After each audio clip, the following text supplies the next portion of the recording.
Hi everyone, ఈ వీడియోలో article 15 of the Indian constitution గురించి తెలుసుకుందాం. సో ఆర్టికల్ 15 ఏదైతే ఉందో ఇది 5 రకాల వివక్షతను నిషేధిస్తుంది. So this article prohibits 5 types of discrimination. 5 రకాల వివక్షతను article 15 of the Indian constitution ప్రకారం నిషేధించడం జరిగింది. ఆ 5 రకాల వివక్షత ఏదంటే కులం పరంగా, మతం పరంగా, జాతి పరంగా, జన్మం పరంగా, లింగం పరంగా. సో ఇలాగా 5 రకాల వివక్షత ఏదైతే ఉందో ఇది ప్రభుత్వం పౌరుల పట్ల చూపకూడదు అని చెప్పేదే article 15 sub class 5. So article 15 అనేది 5 రకాల వివక్షతను నిషేధించడం జరిగింది. ఈ 5 రకాల వివక్షత ప్రభుత్వం పౌరుల పట్ల చూపరాదు. ఆ 5 రకాల వివక్షత ఏదంటే కులం, మతం, జాతి, జన్మ, లింగం. సో కాబట్టి ఆర్టికల్ 15 ఏం చెప్తుందంటే స్టేట్ కెనాట్ డిస్క్రిమినేట్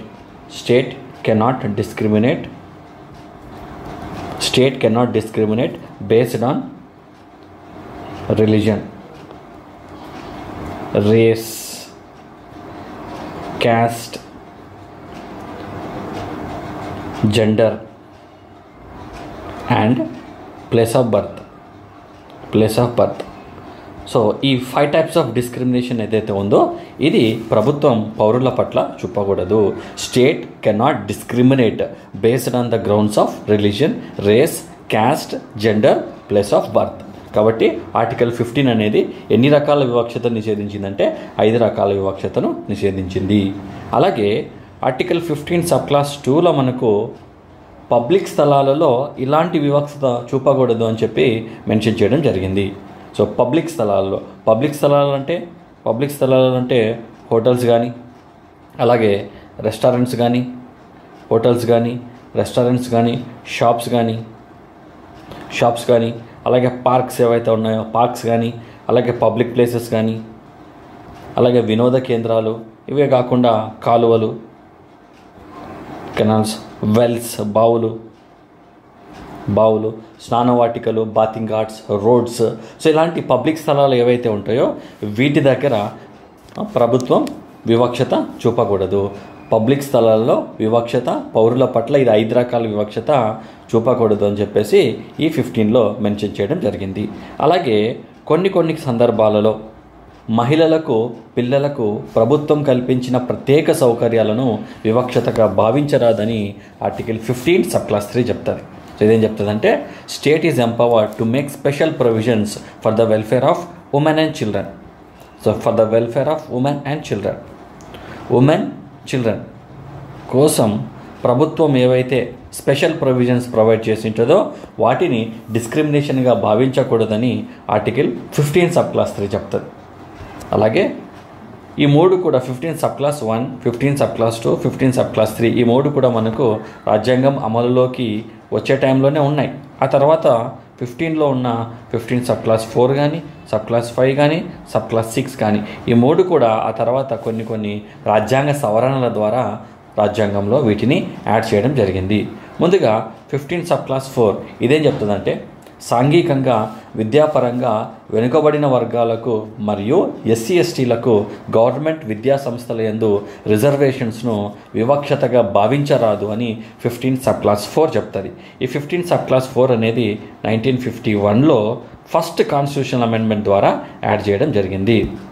అంటే 15 సబ్ క్లాస్ 4 ఏం చెప్తానంటే ఇది special provisions for the advancement of socially and educationally backward classes. ఆ బ్యాక్వర్డ్ క్లాసెస్ అంటే SC/STలు, ఇతర వెనుకబడిన వర్గాల వారు ఎవరైతే ఉంటారో వాళ్ళందరినీ కూడా విద్యాపరంగా, సామాజికంగా లేదా సాంఘికంగా వీళ్ళ కోసం ఏవైనా రిజర్వేషన్స్ కల్పిస్తే వాటిని వివక్షతగా భావించరాదు అని చెప్పేసి 15 సబ్ క్లాస్ 4 చెప్తుంది.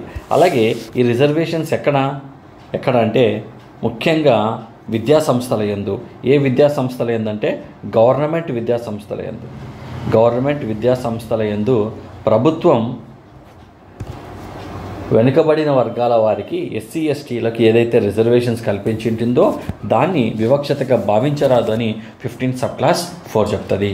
మరి 15 సబ్ క్లాస్ 5 ఏం చెప్తుందంటే సేమ్ ఇదే అంశం, special provisions for the advancement of socially and educationally backward classes, especially in the private educational institutions.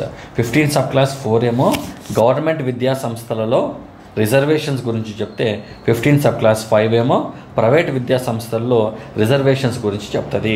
రెండు కూడా ఎవరి కోసం అంటే వెనుకబడిన వర్గాల వారి కోసం. వెనుకబడిన వర్గాలకు మరియు ఎస్సీ ఎస్టీలు ఎవరైతే ఉంటారో వాళ్లకు విద్యా సంస్థల్లో కల్పించే రిజర్వేషన్స్ గురించి చెప్పే ఆర్టికలే 15 sub class 4 and 15 sub class 5. 15 sub class 4 ఏదైతే ఉందో ఇది గవర్నమెంట్ విద్యా సంస్థలలో వెనుకబడిన వర్గాల వారికి ఎస్సీ ఎస్టీలకు కల్పించిన రిజర్వేషన్స్ గురించి చెప్తుంది. 15 సబ్ క్లాస్ 5 అనేది సేమ్ వెనుకబడిన వర్గాల వారికి ఎస్సీ ఎస్టీలకు ప్రైవేట్ విద్యా సంస్థల్లో రిజర్వేషన్స్ గురించి చెప్తుంది. ఈ 15 సబ్ క్లాస్ 5 అనేది ఇది 93వ రాజ్యాంగ సవరణ ద్వారా 2005లో దీన్ని యాడ్ చేయడం జరిగింది. అలాగే ప్రైవేట్ విద్యా సంస్థలు అంటే బోత్ ఎయిడెడ్ నాన్ ఎయిడెడ్ రెండు కూడా ప్రైవేట్ విద్యా సంస్థలలో వస్తాయి రెండు కూడా, రైట్. మరి 15 సబ్ క్లాస్ 6 ఏదైతే ఉందో ఇది కూడా 2019లో 103వ రాజ్యాంగ సవరణ ద్వారా యాడ్ చేశారు. ఈ 15 సబ్ క్లాస్ 6 ఏదైతే ఉందో ఇది ఈడబ్ల్యూఎస్ రిజర్వేషన్స్ గురించి చెప్తుంది.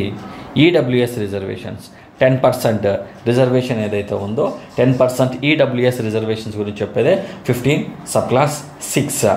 10% రిజర్వేషన్స్ ఈ అగ్రవర్ణాలలో పేదలు ఎవరైతే ఉంటారో వారి కోసం 10% రిజర్వేషన్స్ కల్పించడం జరిగింది విద్యా సంస్థల్లో both government and private educational institutions.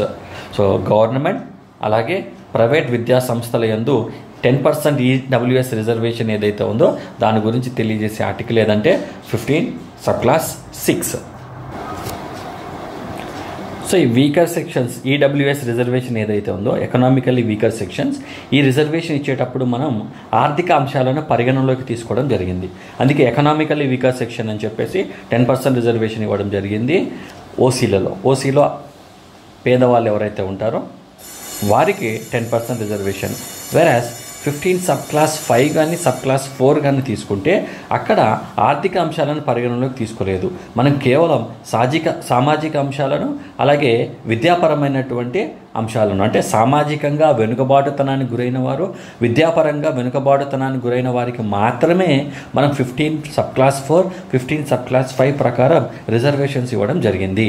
కానీ 15 సబ్ క్లాస్ 6 ప్రకారం మాత్రం ఇక్కడ మనం సామాజికంగా విద్యాపరంగా వెనుకబాటుతనం అనే అంశాన్ని ఆ గ్రౌండ్స్ ఇక్కడ తీసుకోలేదు.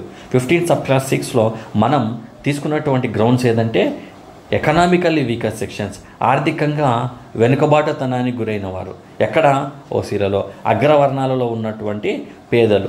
ఏ రకంగా పేదలంటే ఆర్థికంగా వెనుకబాటుతనానికి గురైనటువంటి వారికి గుర్తించి విద్యా సంస్థల్లో రిజర్వేషన్స్ కల్పించడం జరిగింది 15 సబ్ క్లాస్ 6 ప్రకారం.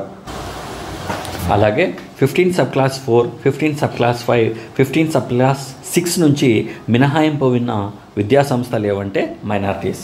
సో మైనారిటీ విద్యా సంస్థలు ఏవైతే ఉంటాయో అందులో రిజర్వేషన్స్ పాటించారు. నో రిజర్వేషన్స్ ఫర్ ఎస్సీస్ STs and BCs in minorities.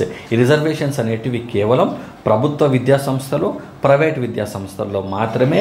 Minority విద్యా సంస్థలలో ఆర్టికల్ 15 సబ్ క్లాస్ 4 ప్రకారం 15 సబ్ క్లాస్ 5 ప్రకారం 15 సబ్ క్లాస్ 6 ప్రకారం ఎలాంటి రిజర్వేషన్స్ ఉండవు. ఎక్కడంటే మైనారిటీ విద్యా సంస్థలలో. అలాగే ఈ 15 సబ్ క్లాస్ 4 కానీ 15 సబ్ క్లాస్ 5 కానీ ఏదైతే ఉందో these are the foundational bricks for reservation in India. So భారతదేశంలో రిజర్వేషన్స్ అనే అంశానికి పునాది వేసినటువంటి ఆర్టికల్స్ ఏవంటే 15 సబ్ క్లాస్ 4 15 సబ్ క్లాస్ 5. అలాగే చంపకం దొరై రాజన్ కేసు ఏదైతే ఉందో that was the first case on reservation in the history of independent India.